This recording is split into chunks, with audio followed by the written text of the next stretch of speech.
তামিম ভাই এখন সিসিইউতে আছেন। আর আহ, ওনার সাথে দেখা হলো এবং এত বড় একটা দুর্ঘটনার পর ওনার যে মেন্টাল স্ট্রেংথ এটা সত্যি অভাবনীয়। এবং এই মেন্টাল স্ট্রেংথের কারণেই এটা অনেক বড় প্রভাব রেখেছে। এবং আহ, অবশ্যই সাভারের মতো জায়গায় যখন আমি প্রথম শুনলাম তখন আমি ভয় পাচ্ছিলাম যে সাভারের মতো জায়গায় আসলে ট্রিটমেন্টটা পাওয়া যাবে কিনা। বাট সেখানকার ডাক্তাররাও খুব ভালো ভূমিকা রেখেছে, ফিজিওরাও ভালো ভূমিকা রেখেছেন।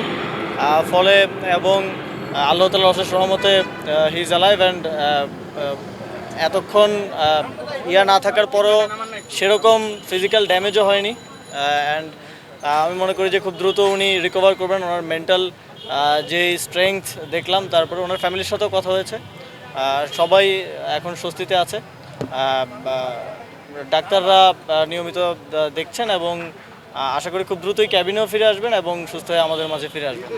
এখনও ডাক্তারদের সাথে ফ্যামিলি কথা বলছে, যদি ডাক্তার এ ধরনের কিছু সাজেস্ট করে তাহলে ফ্যামিলি ভাববে সে বিষয়ে। হ্যাঁ, অবশ্যই তামিম ইকবাল আমাদের বাংলাদেশে যারা আমরা যারা ছোটোবেলা থেকে ক্রিকেট দেখি, তামিম ইকবাল সহ আমাদের ক্রিকেটকে যারা একটা নতুন ধাপে নিয়ে এসেছে তাদের মধ্যে একজন অন্যতম।